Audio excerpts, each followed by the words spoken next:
Welcome to Lolo Baby Show. Je suis ravie de vous recevoir pour une nouvelle hotline avec la belle Clarisse. C'est moi. On est là pour répondre à toutes les questions des internautes et à tous les petits problèmes de couple, de vie. J'aime tellement faire ça. Bref, ouais, moi aussi j'adore donner des conseils. J'adore donner des conseils comme si ma vie était parfaite. Alors comme que ma si vie je les est- appliquais pour moi, alors pas du tout. Bah ouais, bah bien. Allez, on enchaîne.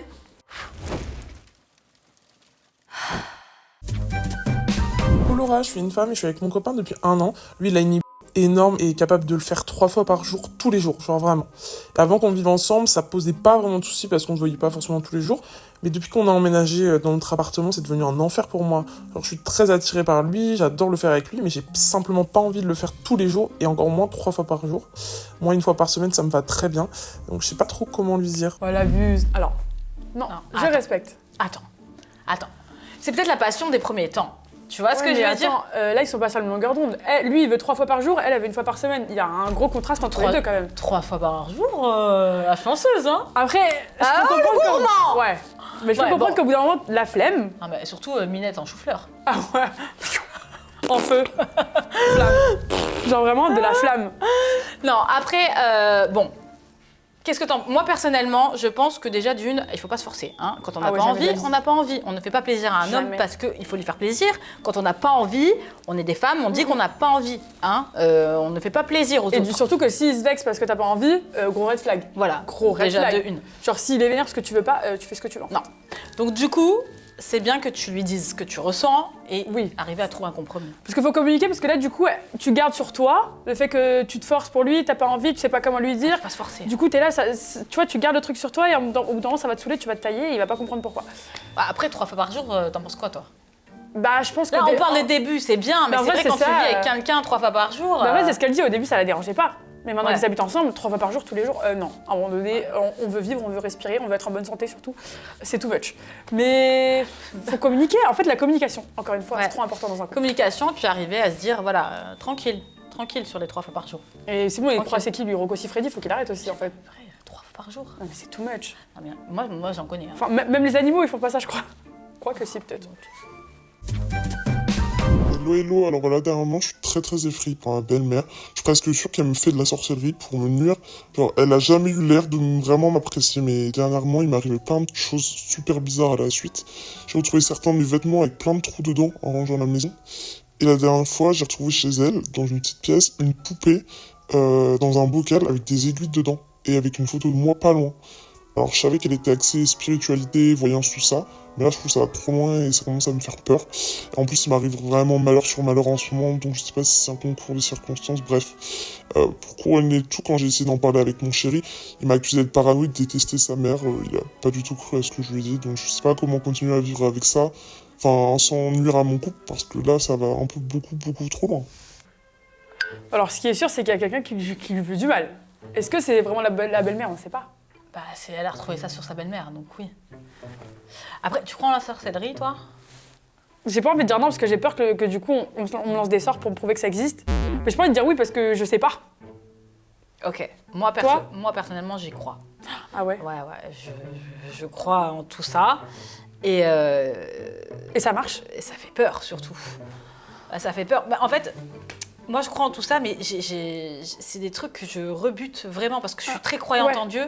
Donc, du coup, chez moi, c'est... C'est pour ça que j'ai pas envie de dire non parce que il y a une partie C'est de moi qui y compliqué. croit et j'ai trop peur. Par contre, tu dis à un moment donné, la belle-mère, elle est axée voyance et numérologie, tout ça, genre positivité, et c'est quand même 2 mondes à pas du tout mélanger. Hein. Je dis ça parce que moi, ma mère est astrologue, Ah ouais? ça n'a rien à voir avec Mais c'est vrai, tout ça. Hein. Elle fait pas de troll ou de trucs chelous. Mais Hein. c'est vrai en plus. Donc, ça n'a rien à voir. Et la numérologie et les personnes qui sont, par exemple, très positives, qui sont avec les énergies, n'ont rien à voir avec ce côté obscur-là. Hein. On va pas mélanger. C'est vrai que c'est pas pareil. Donc, entre être positive et être très spirituelle et faire de l'occulte, il y a un monde. Mais là la pauvre elle est dans une situation hyper cocasse parce que son mec il la croit pas. Bah, T'imagines? Son mec il est en mode tu peux pas parler comme ça de ma mère, genre ma mère elle ferait jamais ça, il est dans le déni un peu. Tu retrouves des poupées avec des aiguilles, tu Oui. retrouves, excuse-moi, des t-shirts avec des trous. Non mais là le message il est clair. Hein. Le message, il est très clair. Maintenant, après, est-ce que... Comment elle fait? Comment faire? J'ai envie Parce de que te son dire... mec il lui dit non mais ça va ou quoi, ma mère elle ferait jamais ça alors que. Après, le problème, c'est qu'il y a des gens qui sont très, on va dire, terre à terre et qui n'y croient pas en ces choses-là. Après, chacun ses croyances, chacun y croit pas. Et je pense que ton mec, il y croit pas. Et surtout, il est un peu dans le déni, je crois. Je pense qu'il est dans le déni parce que c'est sa daronne. Bah oui, c'est ça. Donc du coup, mais il y a quand même, excuse-moi de dire ça, mais une couille dans le pâté. Hein. Quand tu retrouves des trucs comme ça, essaie de lui demander une explication rationnelle alors à ton mec. Mais au pire, s'il y croit pas, moi je vais voir la mère directement. Ouais. Pourquoi j'ai trouvé tout ça, et alors là, c'est encore un autre délire. Mais, mais bon, oui, toi, t'es tellement cash, toi. Toi, oui, tu serais allé direct. Toi, dis-moi, toi, tu m'as fait de la sorcellerie. Tu aurais dit direct. Elle m'aurait laissé encore plus de sorts. Non, mais après, bon, j'ai envie de te dire, demande une explication rationnelle à ton mec et demande une explication rationnelle à ta belle-mère. J'ai pas d'autres conseils. On verra ce qu'elle dira d'autre. Et sur ce qui t'arrive de pire, tu me dis, en gros, en ce moment, t'es pas bien. Ah, mais par contre, faut qu'elle aille voir un contre-sorcier, un contre-sorcellerie. Genre un Jabba à la sorcellerie, comment on dit? Un exorciste? Ouais. Non, c'est pas un exorciste qu'on va voir. Tu peux aller trouver, t'as des personnes qui sont dans les énergies positives, qui enlèvent, entre guillemets, tout ce qui est œil. Et les personnes qui font ces choses-là. Donc ça, tu peux le faire pour te protéger, justement. Après, si j'ai un très bon conseil, mais après, moi, je suis très croyante, j'arrive à croire, enfin, j'arrive à comprendre qu'il y a des gens qui sont croyants ou pas croyants. Moi, je prie beaucoup. Donc, ça me protège aussi énormément des gens méchants. Et c'est ce que tu devrais faire. Peut-être, voilà, prier, aller voir un énergéticien qui te nettoie tes énergies. La sauge. Au moins ça. Même si ça la sauvera pas du fait que sa belle-mère, du coup, ne l'aime pas. Oui. Au moins, tu te protèges. Et la sauge, c'est très important aussi pour te purifier, ta maison, et voilà, ne laisse plus traîner tes affaires. Après, je ne sais pas de quelle confession tu es, mais suivant les religions, pour enlever l'œil, c'est différent. Ouais. Donc, essaie de te rapprocher de ça aussi pour voir comment tu peux te faire nettoyer par exemple, je crois que, moi je ne suis pas musulmane, mais je crois que c'est les imams. Ouais, bah il y a imam, rabbin et prêtre, sourates, tu as des sourates pour enlever tout ça. Chez les juifs, tu en as aussi, je pense. Après, je ne veux pas parler parce que je ne sais pas. Mais nous, chez les chrétiens, on a aussi d'autres façons d'enlever l'œil. Donc, rapproche-toi de ça pour voir. Parce que c'est vrai que quand tu es chargé en énergie négative, entre guillemets, il y a beaucoup de portes qui se ferment. Ouais. Donc, fais-toi nettoyer, prie. Et surtout, courage. Change de belle-mère. Ouais, c'est vrai. Bonjour Laura, alors moi je suis en couple depuis 2 ans. Je connais personne de son entourage, à part son meilleur pote, voilà, que j'ai rencontré au début. J'ai rencontré aucune personne de sa famille, de ses amis, personne, alors qu'il a une vie sociale bien remplie. Au début, il me disait qu'il voulait juste pas se précipiter, ce que je comprends, et qu'il voulait compartimenter sa vie. Au fil du temps, bon, j'ai insisté. Il m'a dit qu'il allait me présenter à ses proches, mais depuis, il trouve toujours une excuse pour esquiver ce moment. Donc là, je commence à me demander, alors soit il a honte de moi, ou soit il a une copine officielle qui, elle, connaît tout le monde. Mais je vois pas comment c'est possible, mais en même temps, voilà. Je sais pas quoi en penser, j'ai besoin de tes conseils. Voilà, salut.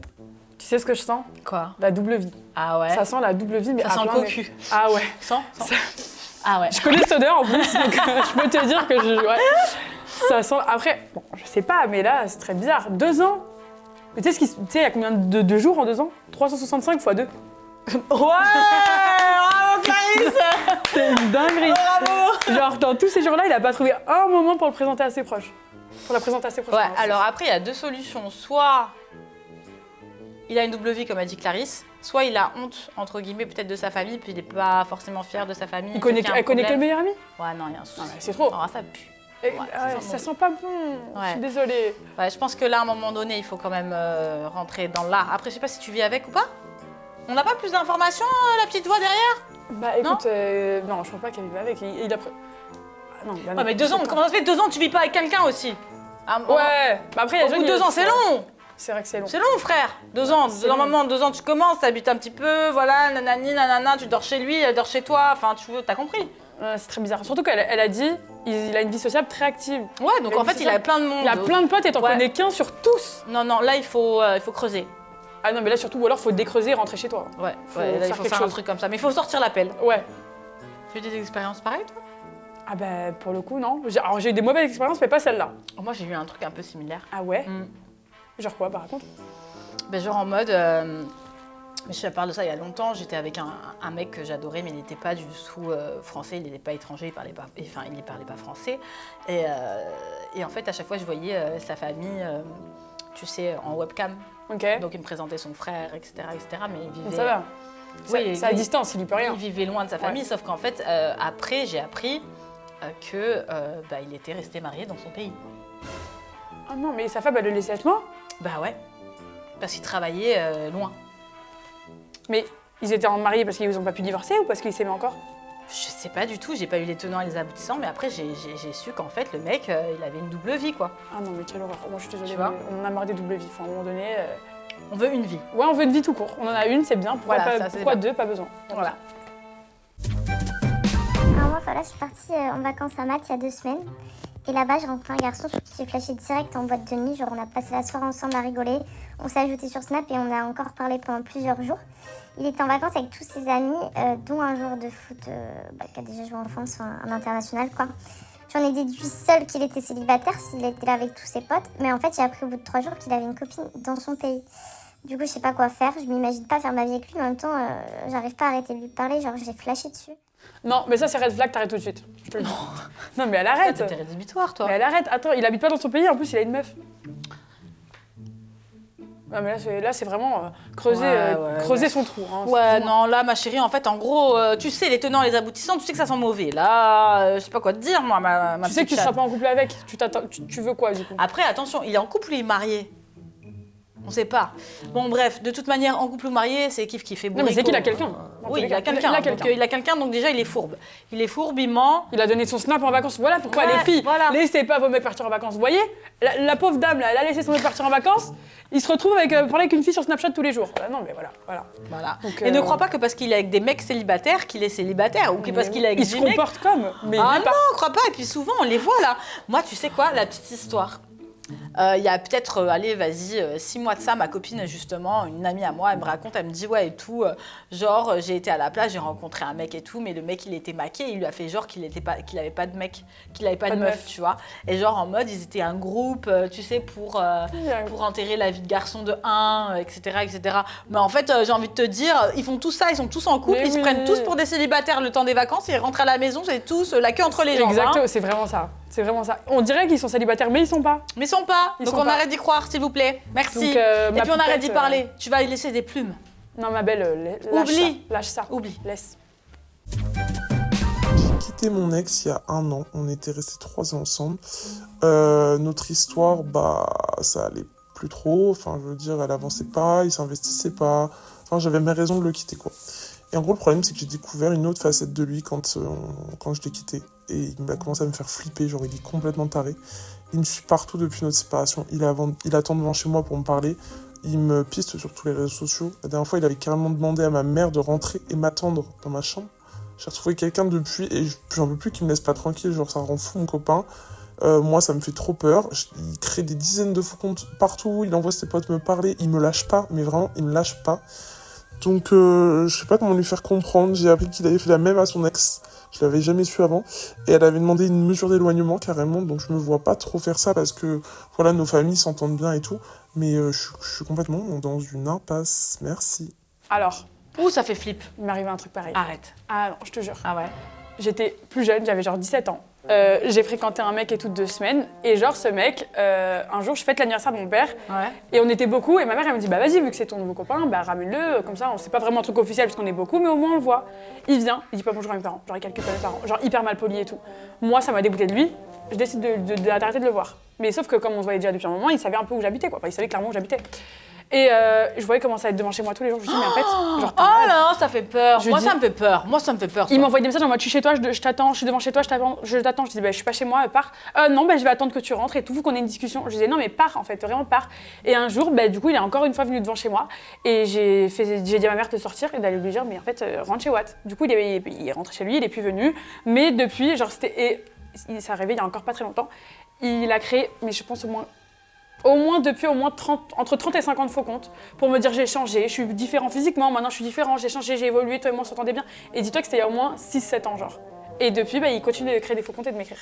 Donc Toi, il me fait une fixette, hein? Ouais, il fait une fixette. Et là, en fait, moi, ce que je peux te conseiller, ma belle, c'est que vu que t'es en couple... Cours! Non, mais utilise ton mec, en fait. Prends ton mec, si c'est un homme, tu lui dis va faire peur à l'autre. Ouais, mais non, là, ça va créer des conflits. Tu sais pas l'autre s'il a pas un problème psycho, entre guillemets, qui va péter les plombs, ils vont se battre. Ça peut Ouais, partir mais attends, loin, ce genre d'affaires. Tu sais, il y a beaucoup de, entre guillemets, de faits divers sur des choses comme ça. Moi, je pense que le mieux à faire, c'est peut-être prendre une mesure d'éloignement, on va voir la police ou quoi que ce soit. Franchement, ouais, c'est peut-être pas plus mal. Oui, mais ce que je veux dire, c'est que moi, mon mec, si je lui dis qu'il y a un fou qui me pourchasse de partout et qu'il reste indifférent en mode... Ouais, mais s'il est fou, entre guillemets, vous vous mettez tous les deux en entier. Je sais pas. Moi, je ferai attention, il y a beaucoup de faits divers sur des trucs comme ça. Voilà, essaye de te dire, bon, voilà... Surtout si c'est pas la première. Ouais, c'est il a ça. fait ça avec son ex. Ouais, c'est que le mec... Il sait ce qu'il fait. Hein. Il reste sur les fixettes. Donc, en gros, voilà, tant qu'il n'est pas passé à autre chose, il va te saouler. Donc, soit tu écoutes, tu lui mets un coup de pression de toi-même en lui disant, écoute, maintenant, tu te calmes parce que sinon, je vais chez les flics. Soit tu vas directement chez les flics, tu mets pas de coup de pression et tu laisses faire la justice. En espérant que la justice se bouge un peu les fesses. Parce que des fois, malheureusement, on sait pas. On sait pas. Laura, alors moi j'ai pas vraiment de témoignage aujourd'hui, je voulais juste savoir un peu le parcours, le chemin à suivre pour faire de la télé-réalité de A à Z, genre comment vous ça s'est passé. Voilà, salut. Ah, c'est pas un problème ça. Ça c'est bien, c'est ma chérie, si tu aimes la télé-réalité, je vais laisser répondre Clarisse, parce que Clarisse en fait c'est la nouvelle génération. Moi, je suis une vieille génération maintenant, moi je compte plus. Moi, écoute, moi et d'ailleurs tous ceux avec qui j'en parle qui font de la télé, comment ils ont été approchés sur les réseaux sociaux, la plupart. Soit à l'extérieur, genre beach club, boîte de nuit, soit moi pour ma part réseaux sociaux. Et aussi boîte de nuit parce que sur les réseaux sociaux, j'avais décliné l'invitation. Et comme je travaillais en boîte de nuit, ils sont venus me voir en boîte et au final, j'ai fini par accepter. Mais un des deux. Donc, est-ce que je suis vraiment en train de conseiller à une fille d'aller en boîte de nuit? Non. Mais ce que je veux dire, c'est que maintenant, je crois que poster sa candidature, ça marche plus trop. Enfin, je sais pas si ça faisait comme ça avant, mais ça existe plus trop. Moi, je sais pas, moi, c'est absolument la même chose que toi. Moi, je travaillais la nuit et ils sont venus me démarcher sur les réseaux sociaux. Et ça faisait des années qu'ils me démarchaient, donc... Pareil. C'est les réseaux sociaux la plupart du temps où tu peux essayer d'envoyer des DM à des casteuses, tu vois, pour voir un petit peu. Est-ce que ça marche vraiment, ça? Si, ça marche. Ouais. Si elle repère ton profil et que ton profil l'intéresse, forcément, tu auras une réponse. Sinon, non, tu vois. Mais si ça te plaît vraiment, oui, vas-y, fonce en tout cas. Ouais, c'est des belles expériences. Ça coûte rien de tenter d'écrire à une casteuse, en vrai, si c'est vraiment ce que tu veux faire. Mais tu regardes sur Insta, il y a beaucoup de casteuses. Ouais, c'est vrai. Mais après, moi, par contre, renseigne-toi sur des vraies casteuses. Quoi, des fausses? Ouais, j'ai vu pas mal de trucs comme ça où c'était des faux casteurs qui demandaient par exemple des photos un peu olé olé, tout ça, tu ne fais pas. Jamais de la France. Jamais de la vie. Une casteuse va te dire pour qui elle travaille, pour quel groupe. Tu peux te renseigner, tu peux demander des mails, téléphone, photos normales, mais jamais de photos dénudées. Les filles, je parle à ma team plus jeune, ça n'existe pas. Ça n'existe pas de faire Merci. Ça, vraiment. Donc ouais, si c'est vraiment ce que tu veux faire. Enjoy. Voilà. C'était Lolo Baby Show avec ma petite Clarisse. Je vous invite à aller la follow sur ses réseaux sociaux qui sont juste là. Mettez un petit pouce bleu, abonnez-vous à la chaîne et welcome to Lolo Baby Show.